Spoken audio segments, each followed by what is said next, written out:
Hi, it's 8 o'clock. So we are, oh, hi, there's a munchkin. There's a Pikachu-looking munchkin next to me. It's 8 o'clock, and I just realized it was 8 o'clock, and I'm like, we should read. Guys, we gotta go live! So, the munchkins are here. My wife is leaving me. Where are you going? I'm going to the Christine, because I think I might have left my phone at Christine. Oh, she thinks she left her phone in the van. I'm like, my wife is leaving me. Wait, my wife is leaving me? Why is my wife leaving me? I had concerns briefly there. We are live. It's chapter 23 of the Scarecrow of Oz.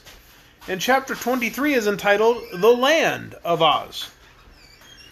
Which is interesting. I think that's one of the The Marvelous Land of Oz was one of the early books in the series. But this chapter is just called The Land of Oz.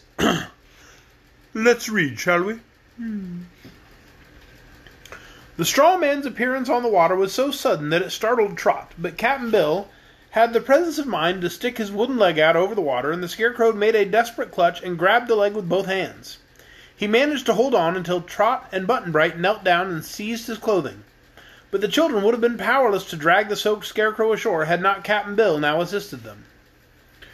When they laid him on the ledge of rubies, he was the most useless-looking Scarecrow you can imagine.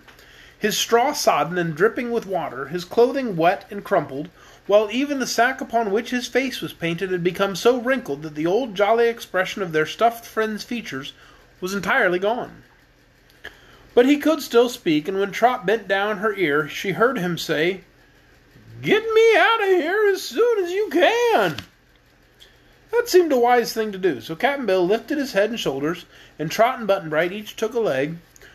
Among them they partly carried and partly dragged the damp Scarecrow out of the ruby cavern, along the tunnel, and up the flight of rock steps. It was somewhat difficult to get him past the edge of the waterfall, but they succeeded after much effort, and a few minutes later laid their poor comrade on a grassy bank, not greasy, where the sun shone upon him freely, and he was beyond the reach of the spray. Cap'n Bill now knelt down and examined the straw that the Scarecrow was stuffed with.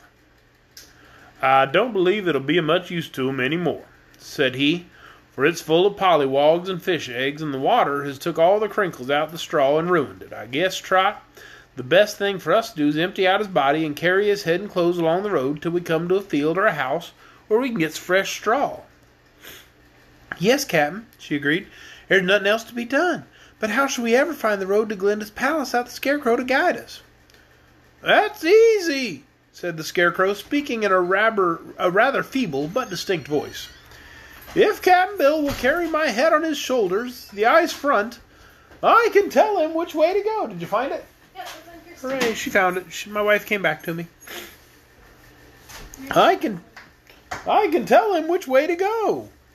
So they followed that plan and emptied all the old wet straw out of the Scarecrow's body. Then the sailor man wrung out the clothes and laid them in the sun until they were quite dry. Trot took charge of the head and pressed the wrinkles out of the face as it dried, so that after a while the Scarecrow's expression became natural again, and as jolly as before. This work consumed some time, but when it was completed they again started upon their journey, Button-Bright carrying the boots and hat, Trot the bundle of clothes, and Cap'n Bill the head. The Scarecrow, having regained his composure and being now in good humor, despite his recent mishaps, beguiled the way with stories of the Land of Oz. It was not until the next morning, however, that they found straw with which to restuff the Scarecrow. That evening they came to the same little house they had slept in before, only now it was magically transferred to a new place. The same bountiful supper as before was found smoking hot upon the table, and the same easy beds were ready for them to sleep in. They rose early and after breakfast went out of doors, and there, lying just beside the house, was a heap of clean, crisp straw. Ozma had noticed the Scarecrow's accident in her magic picture and had notified the wizard to provide the straw, for she knew the adventurers were not likely to find straw in the country through which they were now traveling. They lost no time in stuffing the Scarecrow anew, and he was greatly delighted at being able to walk around again and to assume the leadership of the little party. "Really," said Trot, "I think you're better than you were before, for you are fresh and sweet all through and rustle beautifully when you move." "Thank you, my dear," he replied gratefully. "I always feel like a new man when I'm freshly stuffed. No one likes to get musty, you know, and even good straw may be spoiled by age." "It was water that spoiled you last time," remarked Button-Bright, which proves that too much bathing is as bad as too little. But after all, Scarecrow, water's not as dangerous for you as fire. All things are good in moderation, declared the Scarecrow. But now let us hurry on, or we shall not reach Glinda's palace by nightfall. You know, the Scarecrow says all things are good in moderation, but I don't think fire is good for the Scarecrow in any amount. Maybe that's just me. Hey, that's the end of Chapter 23, The Land of Oz. Tomorrow night, we'll read the last chapter, Chapter 24, The Royal Reception. I hope you'll join us right here, 8 o'clock, Facebook Live, for the final chapter of The Scarecrow of Oz. And then Saturday night, we get to start Book 10 of the Oz series. We've been doing this since April, and we're about to start our 10th book. I'm excited. Book 10 is called Rinkatink in Oz.